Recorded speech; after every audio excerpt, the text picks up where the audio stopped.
오늘 우리가 함께 읽은 성경 본문은요, 어떤 본문이에요? 태어나면서부터 안진뱅이가 된 어떤 사람에 관한 이야기입니다. 참 불쌍한 사람이지요? 그것이 정신적인 것이든 영적인 것이든 아니면 육체적인 것이든 어떤 장애를 갖고 이 세상을 산다는 것은 결코 쉽지가 않습니다.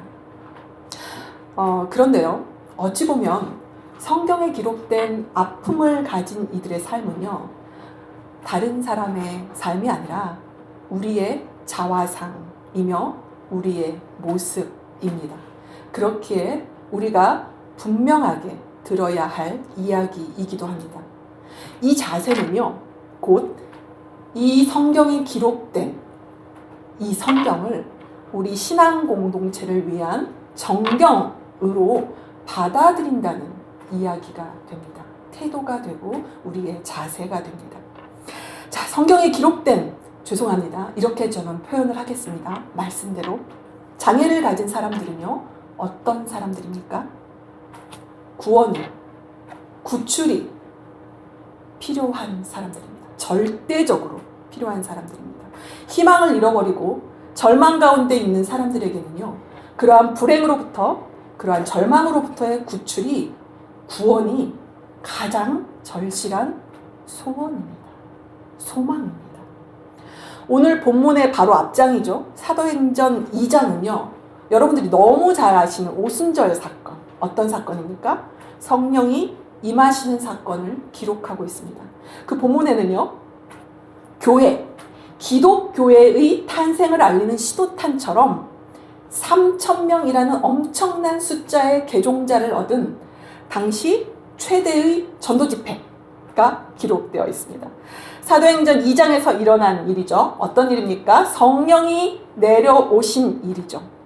이 사건은요, 창세기 11장에 하나님이 내려오세요. 어느 때 내려오시죠? 바벨탑 사건에서 내려오시는 그 하나님의 내려오심에 대한 엄청난 반전이었어요. 창세기 11장에서 하나님이 내려오세요. 그리고 사도행전 2장에서도 성령 하나님이 내려오세요. 그런데 이 두 장은요, 분명히 다른 의도와 목적을 가지고 하나님이 내려오십니다. 창세기 11장에서 인류는요, 언어가 하나였습니다. 그럼에도 불구하고 하나님이 내려오시자 어떤 일이 벌어집니까? 언어가 혼란됩니다. 혼돈을 맞이합니다. 그런데 사도행전 2장의 경우에서는요, 지금 모인 사람들의 언어가 다 달라요. 그리고 다 다양한 지역의 사람들이 모여 있으니 어떻습니까? 혼란스럽습니다. 그런데 성령이 임하자, 즉 하나님이 내려오시자 교회는요, 새로운 공동체로서 완벽한 의사소통과 질서를 선물로 받게 되었습니다. 하나님의 내려오심으로 인하여서 신앙공동체, 새로운 인류로 다시 태어나고, 새로운 인류로서의 교회는 더 이상 창세기 11장의 바벨이 아니라, 바벨의 사람들이 아니라 하나님의 말씀에 순종하는 바이블의 사람들이 된 것입니다. 그렇게 하나님의 말씀에 순종하는 백성이 되었어요. 그들은 성령의 오심을 통하여서 새롭게 태어납니다. 이야, 여러분, 오순절에 성령이 임하시니 2장 말씀이에요. 지금 흩어졌던 언어들이 완벽하게 소통이 되고 질서가 생기고, 성령의 충만함을 받은 제자들, 누구예요? 베드로와 11사도가 함께 소리를 높여 설교를 하니까 어떤 일이 벌어집니까? 사람들이 그 설교를 듣고 마음이 찔려서 회개가 터집니다.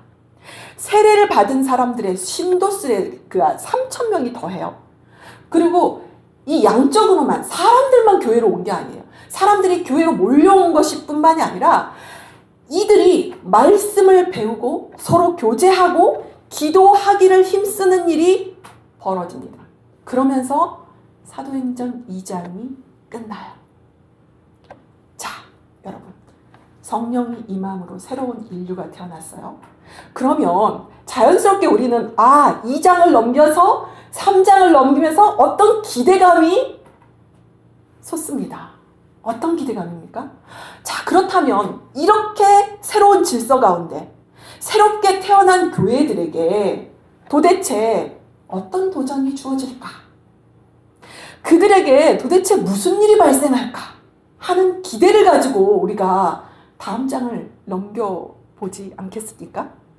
궁금증과 기대로 이 새롭게 태어난 공동체, 이 마을, 이 교회가 어떤 일이 벌어질까? 라는 기대를 가지고 지켜볼 거예요. 그렇게 사도행전 2장이 기록되고 바로 다음에 기록된 사건이 오늘 우리가 살펴본 안진뱅이, 죄송합니다, 이렇게 표현합니다. 거린에 관한 이야기고 이것은 분명히 의도가 있는 메시지인 것입니다. 그렇다면 이 말씀을 듣는 그 당시의 신앙 공동체, 새롭게 태어난 교회는 이 이야기를 통해서 무슨 메시지를 듣고 어떤 말씀을 들어야만 했을까?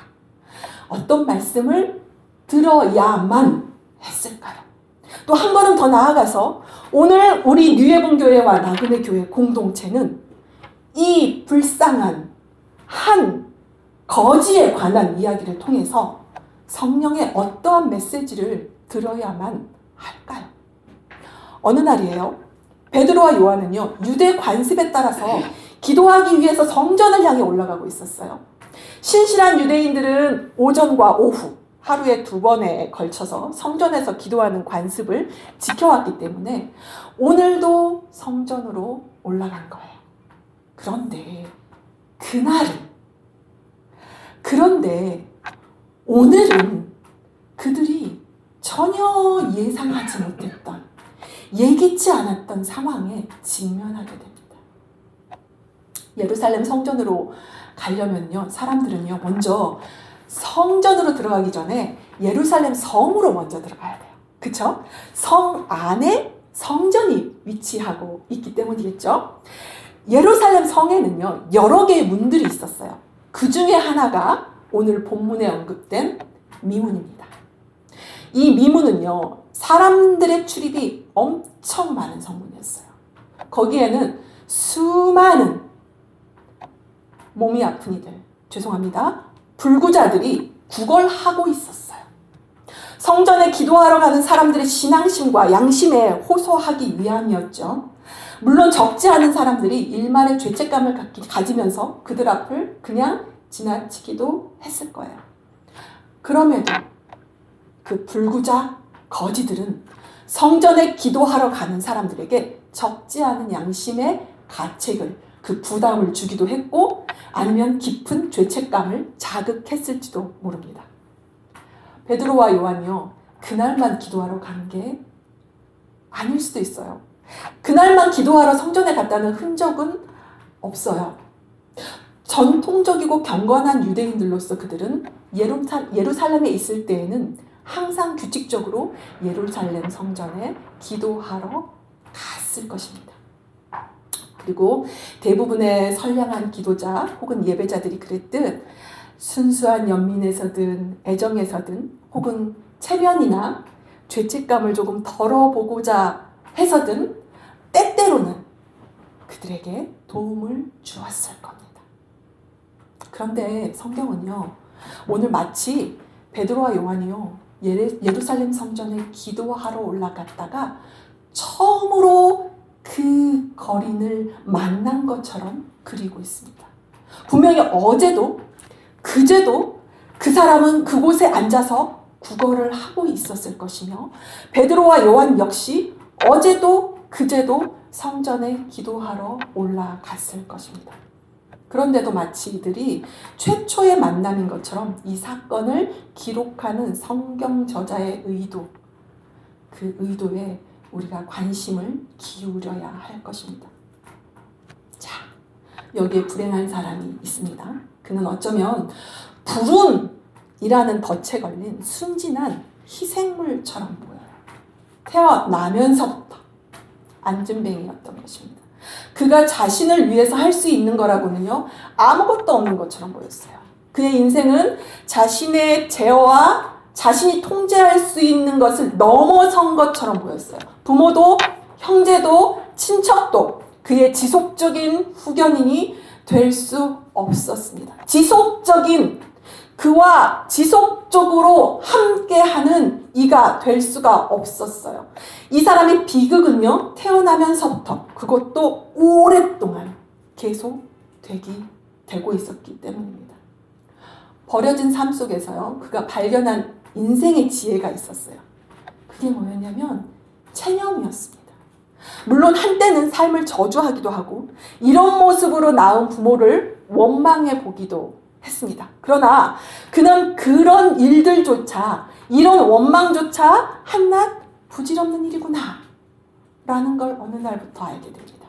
결국 그는 체념 속에서 가라앉으면서 스스로가 자폐적이 되어 버렸습니다. 그날 삶이 무의미하게 지나가고 있을 뿐입니다. 삶을 사는 게 아니에요. 그저 삶이 그냥 사라져 가고 있는 거죠.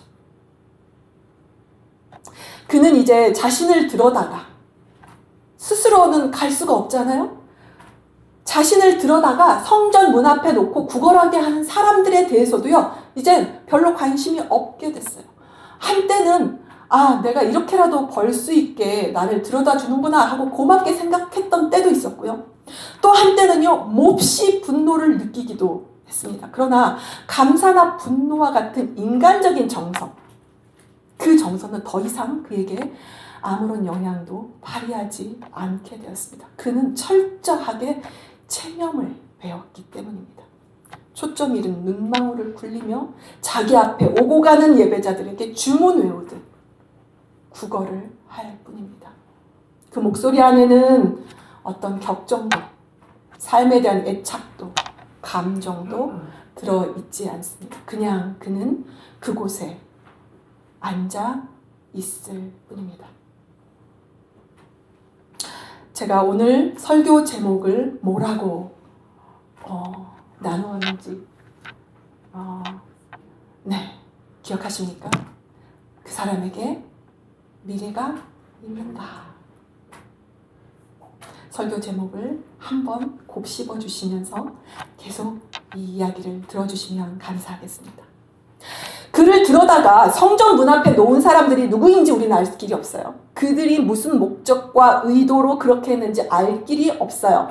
또한 거린 불구자가 벌어들인 돈을 그들이 어떻게 나눠 가졌는지도 우리는 알 길이 없습니다. 그러나 우리 가운데 그렇게 벌어들인 수입이 정상적으로 운영되었다고 생각하는 사람은 많지 않을 것입니다. 인류의 역사가 시작된 이후 돈은 사람을 부패시키고 재물은 사람을 위선자로 만드는 힘을 갖고 있기 때문입니다. 좌우간 우리가 불쌍하다고 여겼던 그 안진뱅이 거리는 분명히 육체적 불구자였습니다. 그러나 여러분, 그 사람에게 진정한 미래를 줄 수 없었던 사람들, 매일 그 사람을 성전 입구에 들여다 놓고 구걸하게 했던 사람들 역시요, 진정한 의미에서는 모두 불구자들이었습니다. 어떤 사람이 불구자입니까? 삶은 공허하고 무의미하다고 생각하는 사람들입니다.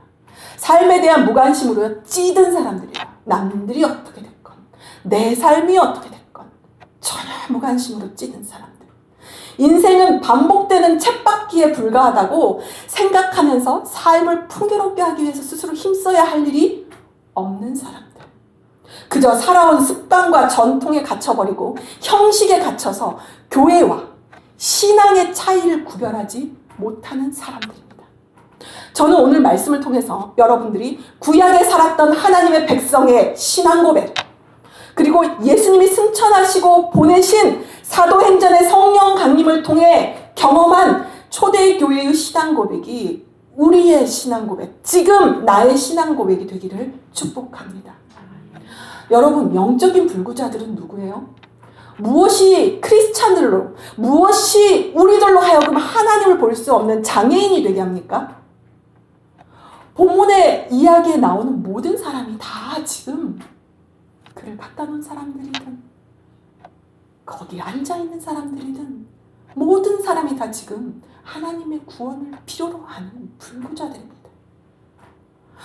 먼저 앉아있는 이 거린을 한번 생각해 볼까요? 그는요, 종교의식에 대해서 다 알고 있어요.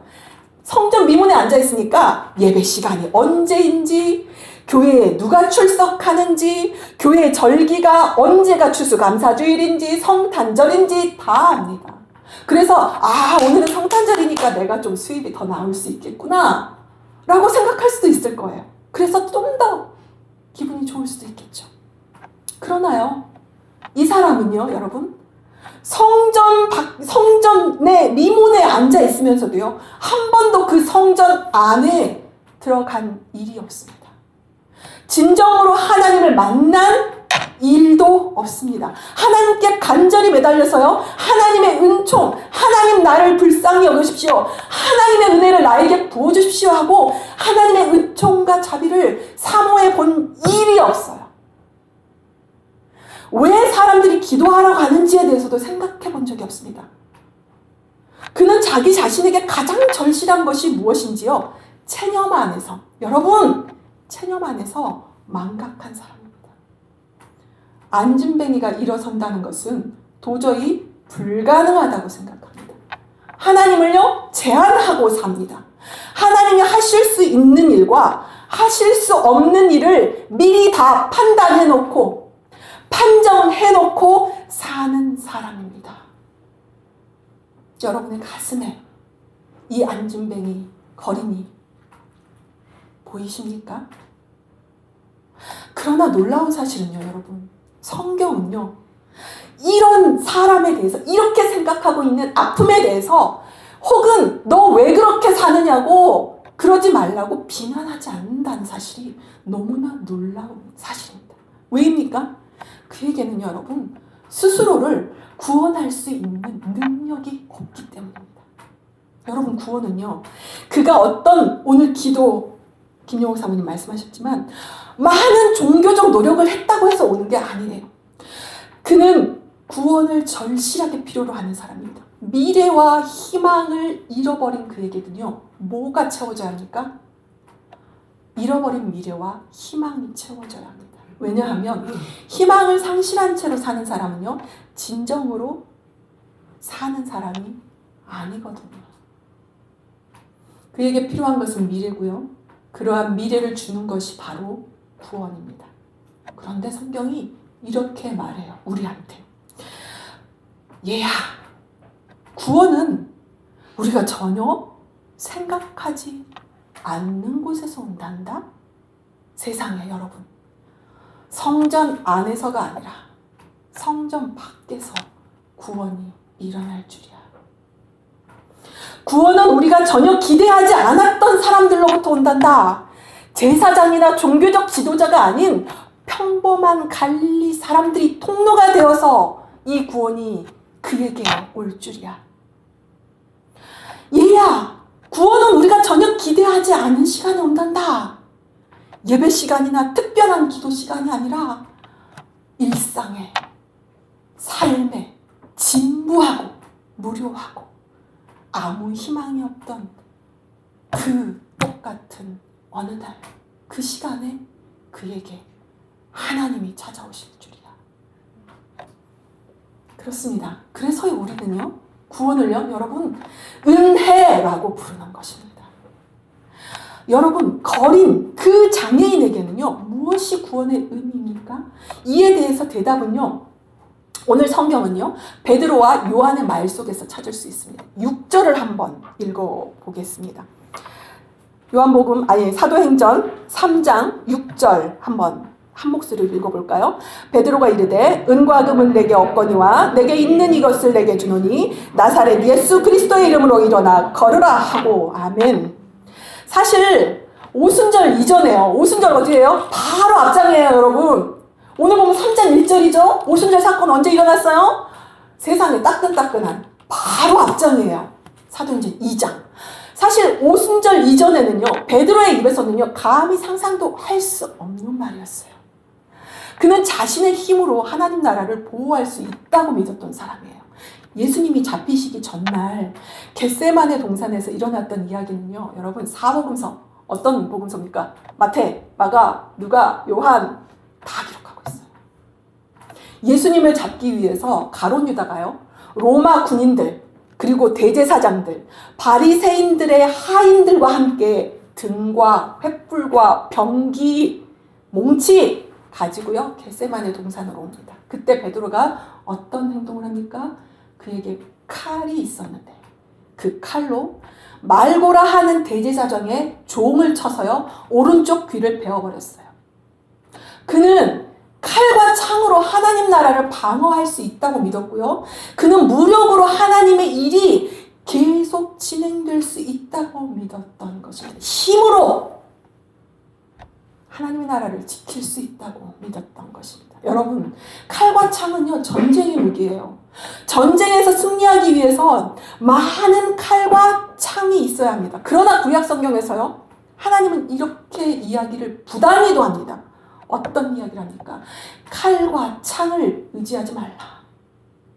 전쟁은 여호와께 속한 것이지 결코 칼과 창의 숫자에 달려있지 않다는 것이 여러분 구약 신앙의 힘이었어요.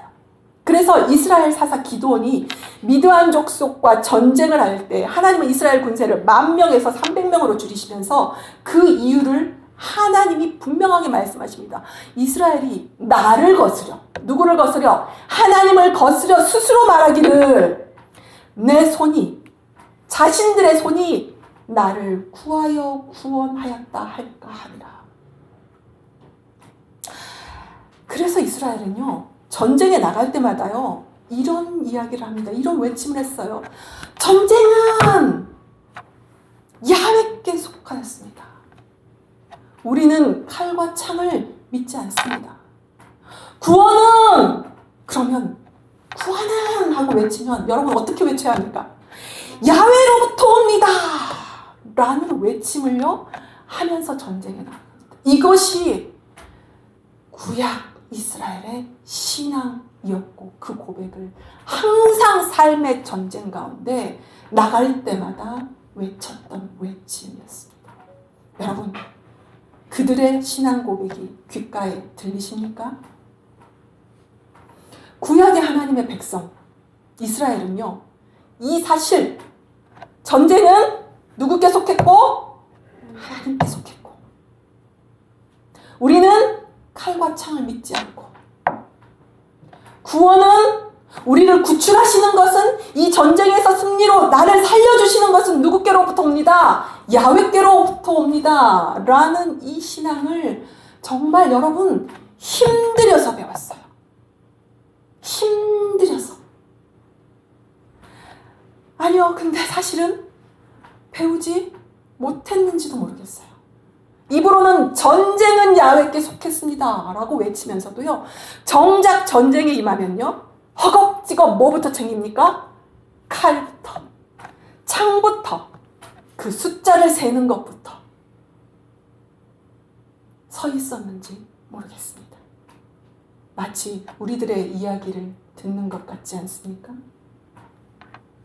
이처럼요 베드로 역시 오순절에 성령의 권능을 체험하기 전까지는요 바로 앞장을 체험하기 전까지는요 아니 성령이 그에게 새로운 세계 교회에게 성령이 임하시니까 어떻게 됐어요? 흩어졌던 말들이 하나로 세워지고 질서가 잡히고 하나님의 말씀이 권능이 되니 그 말씀을 선포하자 회개가 터지고 그렇게 하나님 말씀을 배우기를 사모하고 함께 모여서 교제하고 기도하기를 힘쓰는 그 놀라운 세계를 놀라운 그 교회의 시발점을 성령께서 보여주기 전까지는요 육에 속한 그리스도인이었고 칼로 하나님의 나라의 수문장이 되겠다고 장담한 사람이었습니다. 그러던 그가 내게는 뭐라고 고백합니까? 은과 금은 없지만 예수님이 있다 라고 외치는 건요 놀라운 일이 아닐 수 없습니다. 성령 강림절 이후에 베드로의 말입니다. 마치 구약 성도들이 칼과 창을 믿었던 것처럼 초대교회 시절 많은 크리스찬들이 은과 금을 믿었습니다. 칼과 창의 한 국가의 운명과 미래를 보장해 줄 수 있다고 생각하는 것이나 은과 금이 돈이 민족이나 사회나 가족의 미래를 보장해 줄 수 있다고 믿는 것은요 동일한 생각입니다. 이에 대해 성경이 강력한 목소리가 오늘 우리에게 주어집니다. 우리는 은과 금을 믿지 않습니다. 우리는 나사렛 예수님을 믿습니다. 이 말은요, 단순히 성전 문 앞에서 한 베드로와 요한의 말을 넘어선 말입니다. 이 말을 통하여 신앙을 고백하고 있는 초대교회, 그 초대교회의 힘찬 음성을 들을 수 있는 것입니다. 그들은 뭘 믿었어요? 그들의 미래, 사람의 미래 운명이 돈이 결정되지 않는다는 것을 믿었습니다. 그들은 사람의 장래와 행복이 예수 그리스도라는 분에 의해 결정된다는 것을 믿었습니다. 여러분, 불행하게도요, 은과 금은 오늘날 삶에서도요, 가장 중요한 신이 되고 있습니다. 예수님 당시에도 그랬어요. 돈의 위력이 얼마나 인간의 삶에 큰 영향을 끼치는지를 아시는 예수님께서 이런 말씀을 하세요. 여러분, 경고를 하세요. 너희는 하나님과 재물을 함께 섬기지 말라. 하나님의 반열에 지금 예수님이 뭘 올려놓으신 거예요? 전능한 신, 우상, 뭡니까? 돈을, 하나님의 반열에 돈이 전능한 신이 되어서 오를 수 있다는 것을 경고합니다. 돈이 말하는 세상, 돈이 사람의 미래를 결정한다고 확신하고 있는 사회에 우리는 지금 살고 있습니다. 교회는요, 그 초창기부터, 그 처음부터 이러한 세상적인 가르침에 끊임없이 저항하며 살아왔습니다. 교회는 초기 광야 시절부터 하늘과 땅을 지으신 창조주 하나님, 인간의 미래와 운명을 결정하시는 구원자 하나님을 그리스도 안에서 믿고 생존해 왔어요. 힘겹게 여러분 생존해 왔습니다. 이것이 초대교회가 고백했던 신앙의 내용입니다. 그러나 교회는 굴곡 많은 역사를 통과하면서 이런 신앙 고백에서 멀어지곤 했어요. 여러분, 중세 교황에게는 2개의 방이 있었다는 이야기 들어본 적 있으세요? 2개의 방이 있었대요. 한 방은 성호를 그리면서 신의 축복을 선언하는 방이었고, 다른 한 방은 거두어들인 은과 금을 쌓아두는 방이었대요. 그는 이 2방을요, 오고 가면서 위험한 춤을 추면서 한 곳에서는 신성함과 한 곳에서는 신성모독을 함께하는 두 얼굴, 야누스의 얼굴을 가지고 성직을 수행했던 것입니다. 현대 교회의 모습과 현대 크리스천들의 삶은 어떻습니까? 우리들 대부분은 주일에 사도신경을 고백합니다. 나는 전능하사 하늘과 땅을 만드신 하나님 아버지를 믿습니다. 라는 고백을 여러분 가정예배를 통해서건 혹은 셀 예배를 통해서건 고백을 하죠? 하지 않습니까? 우리 정말 많은 고백을 하지 않았습니까? 그러나 예배를 마치고 교회당 문을 딱 나서는 순간 우리들은 자신들의 삶의 현장에서, 직장에서, 학교에서, 시장에서 무엇이 자기들 미래를 보장한다고 믿기 시작합니까? 돈이라고 속으로 중얼거리지 않습니까? 심지어 어떤 교회는요, 신앙의 성공은 물질의 축복으로 환산될 수 있습니다 라고, 예수를 잘 믿으니 이렇게 하나님이 물질의 축복을 주셨습니다 라는 간증들이 너무나 많이 나오지 않습니까? 여러분? 그러나 우리가 이번 장에서 읽은 본문은요, 강력하게 말씀하십니다. 은과 금이 사람의 운명과 미래를 결정짓는 것이 아니다. 교회는 은과 금에 창조되지 않고 은과 금을 신뢰하지 않는다. 금신앙을 섬기는 현대인들, 교회들은요, 우리는 이 말씀을 귀담아 들어야 합니다. 우리는 이 말씀을 귀담아 들어야 합니다. 절망하여 체념 가운데 앉아있는 자를 일으켜 걷게 하고 그 사람에게 미래를 주는 교회, 그들이 가장 필요로 하는 것이 무엇인지를 분별하여서 그것을 주는 교회, 이것이 성령 강림을 경험했던 베드로와 요한을 통해서 창조하신 하나님의 교회였던 것입니다. 교회는요, 그 초창기 때부터 절망하는 인류에게 예수 그리스도를 통한 하나님의 은혜를 선포했고, 새로운 인생과 미래를 가능케 한 예수 그리스도를요, 어떻게 주었습니까? 값 없이 주었습니다. 값 없이 주었어요. 그들이 믿고 신뢰했던 것은요, 은과 금이 아니라 나사렛 예수라 불리는 하나님의 은혜만이 내 삶에 어그러진 한 부분, 그래서 내가 일어날 수 없는 시간을, 이렇게 긴 시간을 그 자리에 앉아 있었던 이 시간을 살아가는 인간에게, 불구자인 나에게, 불구자인 나에게 진정한 미래를 제공한다고 믿었습니다. 교회는 나사렛 예수 그리스도의 이름을 신뢰하는 자들이지요. 여러분, 자신의 삶의 무게를 예수 그리스도께 맡기고 사는 사람입니다. 그들은 부활신앙을 가진 자들이에요. 그래서 성령을 통하여 부활하신 예수 그리스도가 그들의 삶에, 여러분의 삶에 실제적으로, 그리고 구체적으로 나타나셔서, 뜬구름이 아니라, 추상적으로가 아니라, 아, 그렇대! 예수님이 그렇대! 카더라로 믿는 것이 아니라 내 삶에 실제적으로 나타나시는 예수님, 구체적으로 나의 삶을 만지시는 예수님, 늘 나를 간섭하시면서 나를 이끄시는 예수님, 그 예수님의 인도하심과 보호하심과 섭리를 온몸으로 아는 자들입니다. 그러니 그런 교회가, 그런 그리스도인들이 두려움에 떠는 게 아니고 두려워하지 않고 다른 사람에게 희망을 전할 수가 있는 것입니다. 그리고 그 희망은 오직 부활하신 그리스도밖에 없다고 어떻게 외칩니까? 담대하게 외칩니다.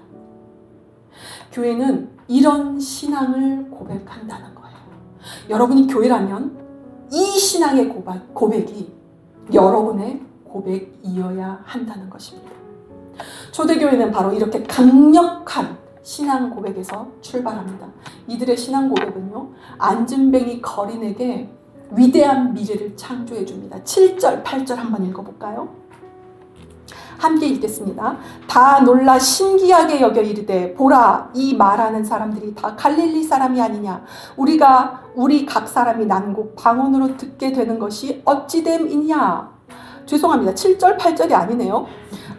오른손을 잡아 일으키니 어디예요? 죄송합니다. 제가 2장을 읽었네요. 죄송합니다. 3장 8절.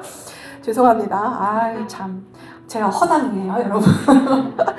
자, 7절, 8절. 3장 7절, 8절. 다시 한번 읽어볼게요. 시작. 오른손을 잡아 일으키니 발과 발목이 곧 힘을 얻고 뛰어서서 걸으며 그들과 함께 성전으로 들어가면서 걷기도 하고 뛰기도 하며 하나님을 찬송하니. 아멘. 그러니까 모든 백성이 걷는 것과 하나님을 찬송하는 걸 보고요, 그가 미문에서 구걸하던 사람인 줄 알고요, 깜짝 놀라서 신기하게 여깁니다. 이 기적은요, 목격하는 사람들이 있었을 거 아니에요. 그쵸? 그 목격하는 사람들의 마음에 뭘 갖고 왔냐면요, 경의, 경탄. 뭐야, 이거 뭐지? 여러분, 하나님의 은혜에 대해서요, 그렇지 뭐 라고 말하는 인간의 반응이 어디 있겠어요. 그렇죠? 하나님의 은혜에 대해서는요, 놀라움과 경의보다 더 적절한 인간의 반응이 없습니다. 평생을 안진뱅이로 살며 거지로 살며 희망은 절망이 되고 사는 건 사는 게 아닌 체념으로 시간을 보내니까 뭐가 생겼습니까? 삶의 희망이 생겼습니다. 이 은혜를, 이 구원을 체험한 이 한 사람은요, 오직 경의로만 하나님께 응답할 수밖에 없었습니다. 하나님의 은총은 오직 찬양과 감사로만 응답이 될 수 있는 것입니다. 이제 거지였던 그 사람은요, 걷기도 하고 뛰기도 하며 베드로와 요한이 만났던, 그쵸? 베드로와 요한이 만났던 그 나사렛 예수 그리스도를 만나 그를 찬양합니다. 그런 그들을 그 사람들은 그리고 그 사람들을 본 사람들은요 놀랐습니다. 왜 놀랍니까? 아니 은과 금이 없는 저 사람이 어째서 저렇게 행복할 수 있지? 은과 금이 없는데도 어떻게 그는 지금 노래하면서 살 수 있지? 거지에게요 베드로와 요한이 뭐 줬어요? 은과 금 줬어요? 안 줬어요. 무엇이 그로 하여금 저런 이상한 삶의 방식을 살게 하는가? 그의 삶의 비밀은 무엇인가? 여기 우리 인도 선교사님 참여하셨지만 돈 없어요, 여러분. 진짜 없거든요. 오셔가지고 다음 달에 초청할 현지 사역자들을 위해서요. 먼저 오셔서요. 날마다 식당에서요. 서빙하고요. 돌판 닦고요. 고기 구워주고요.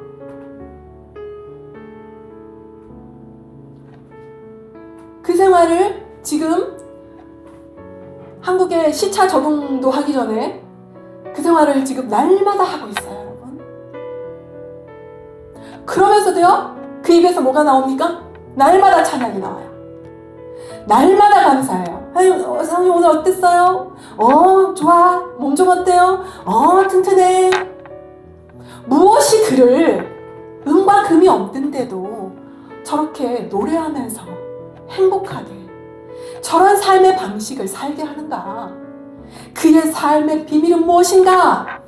이 당시 사도행전 3장의 백성들도 그리스도인들을 보면서 궁금해했다고요, 여러분. 그의 삶의 비밀은요, 성령 가운데 사는 사람들 안에 있습니다. 은과 금은 내게 없거니와 내게 있는 것, 여러분에게 있는 것은 무엇입니까? 내게 있는 것으로 너희에게 주노니 나사렛 예수의 이름으로 일어나 걸으라 라고 외쳤던 그들의 신앙 고백 안에 안진뱅이 거린의 삶의 비밀이 놓여 있었습니다. 여러분, 삶의 미래는요, 돈이 결정하는 것이 아니라 부활하신 예수 그리스도를 믿는 그 일에 달려 있습니다. 그러므로 성령으로 사는 삶, 성령의 힘으로 사는 사람, 오순절을 경험한 사람, 부활을 경험한 사람은요, 나사렛 예수님만이 미래를 열어주신다고 믿습니다. 그 복음은 한 사람의 미래를 조금 바꿔놓는 게 아니고요. 잠깐 바꿔놓는 게 아니고요. 근본적으로 바꿔놓았습니다. 그는 구걸할 때 사용하던 침상과 기구를 집어들고요. 미래를 향해 힘차게 걸어갑니다. 그 사람의 뒷모습을 본 사람들은요. 경악하지 않을 수가 없었어요. 그리고 그들은 그 사실을 마음에 두고 새깁니다. 기이하게 여겼습니다. 놀랐습니다.